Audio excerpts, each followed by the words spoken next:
डर लागे।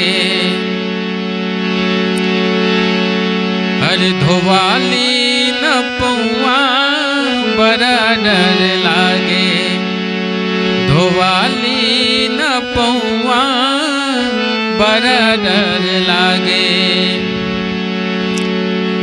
प्रभु राम से केवट कह रहे हैं, बड़ा ही सुंदर भाव है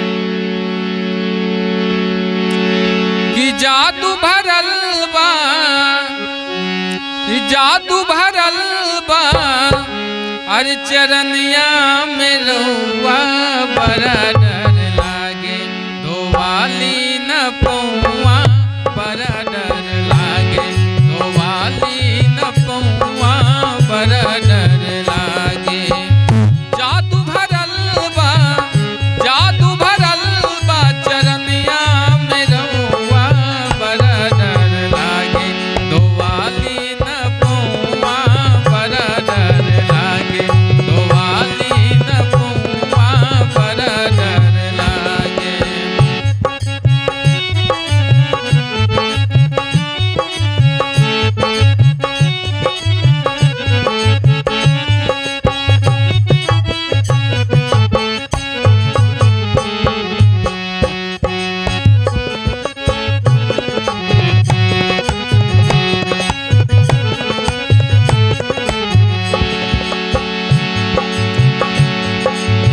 ए बाबू पहले चरनिया पखर में, ए बाबू पहले चरनिया पखर में, फिर बाद में पार तोहके उतर में, फिर बाद में पार तोहके उतर में।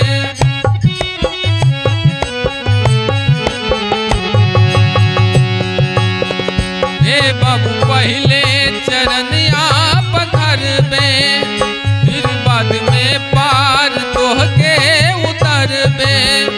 बहुत पुरानी मोरी, बहुत पुरानी मोरी नौआ कटौआ बड़ा डर लागे। धोवाली न पौआ बड़ा डर लागे, धोवाली न पौआ बड़ा डर लागे।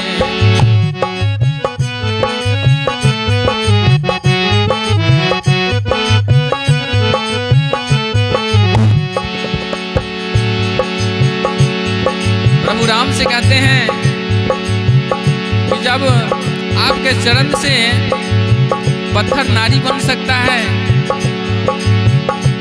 तो हमारे तो काठ के नैया हैं, इसका कौन ठिकाना है।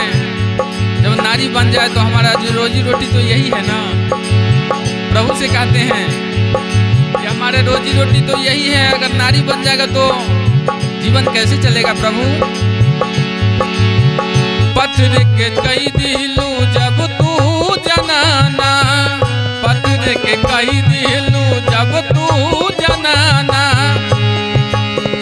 कठवा के नैया के कवना ठिकाना, कठवा के नैया के कवना ठिकाना।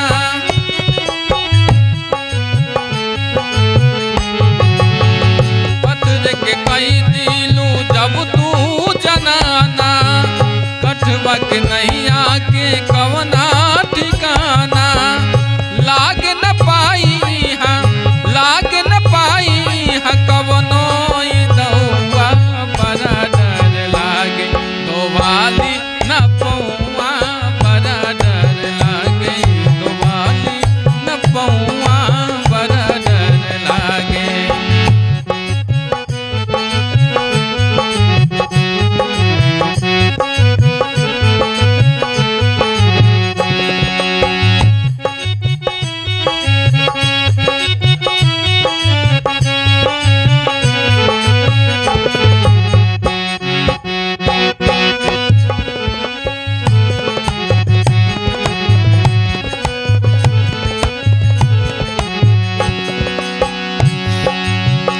हमरा त बाटे यहाँ फेर भारी, हमरा त बाटे यहाँ फेर भारी।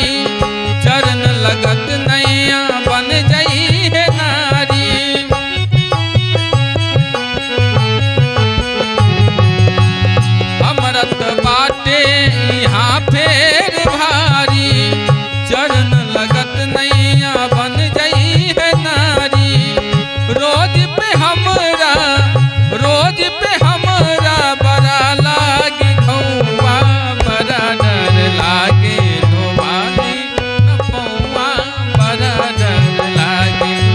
वाली